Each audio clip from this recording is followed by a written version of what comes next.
Everybody thinks they can have the perfect decision. There is no perfect decision. There's just life. Who am I? What do I desire? What do I know? The reason you have memory isn't to remember the past. The reason you have memory is to not do the same stupid things again in the future. That's fundamentally the reason. And so you remember some things and you don't remember other things. And your memory has a shape, and these stories fit into that shape. And so at minimum, the stories have evolved to adapt to your memory. Now, I would say since your memory has evolved to adapt to the world, that implies that the stories have evolved to adapt to the world.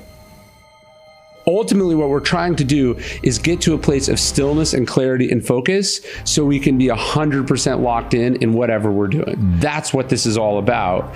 And sometimes you're flashing forward, sometimes you're looking to history for perspective, sometimes you're emptying your mind entirely. Every situation's got different handles, and you grab onto the right one at the right time.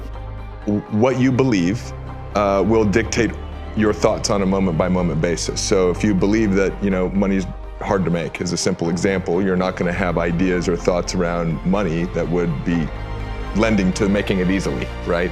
So what you believe dictates what you think, and they're always aligned, right? Your beliefs dictate your thoughts, dictate your emotions, dictate your actions, which produce your results.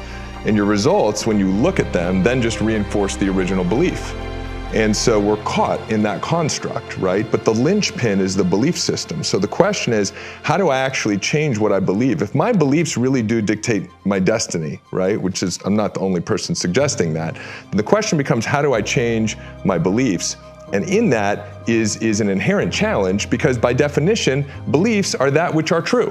What does being a victim get you? Nothing, absolutely nothing. So if you're getting nothing from one direction, why not turn around and go to the other direction? I mean, to me, it's really common sense, but you have to break down that, and you have to give people this understanding that it's okay to have had something happen to you. Like, you're not a bad person because of that. And it sounds crazy unless somebody's watching this who's gone through something. You know the guilt you feel and the things that you carry that you haven't told anyone because you're ashamed or all these things. That's okay. But continuing to allow it to affect you, that's on you.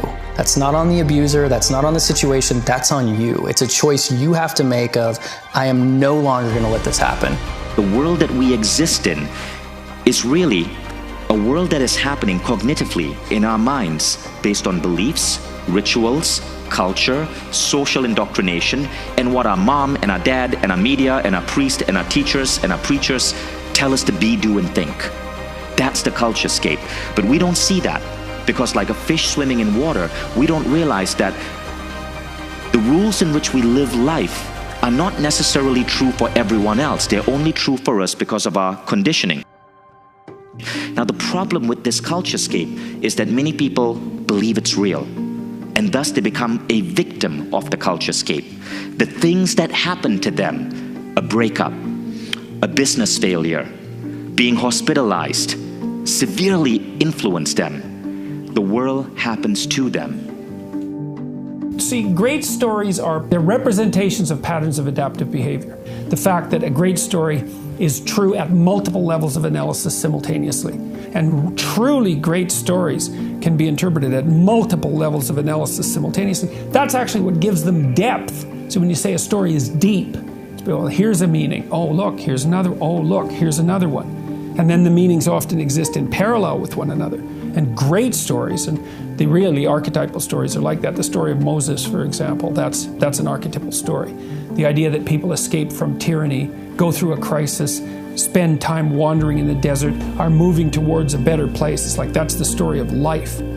How we look at the world is, the world is objective, but how we look at it determines what we're going to be able to do to it. Epictetus says, it's not things that upset us, it's our opinions about things, right? And so realizing like, oh, okay, the world is objective.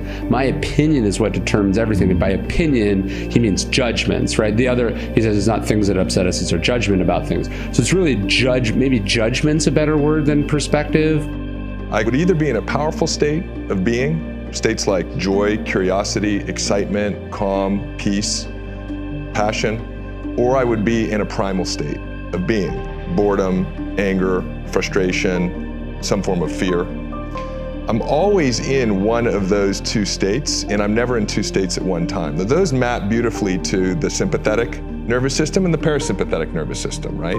So at any moment, we're either in fight or flight or we're in rest and relaxation. Through my journey, what I realized was the only cause of that switch to be flipped was my own thinking.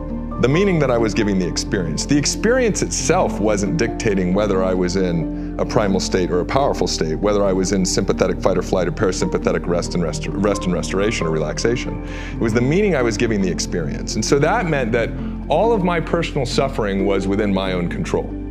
I needed to start controlling the meaning I was giving the experiences of life. Life can happen to you, or life can happen from you. And at this world, at this level, life is emerging from you. You are creating the world as you want to see it. You don't like the university system, you create Mind Valley U. You don't like the way mobile phones work, you create the iPhone. Now, it doesn't have to be something as big as that.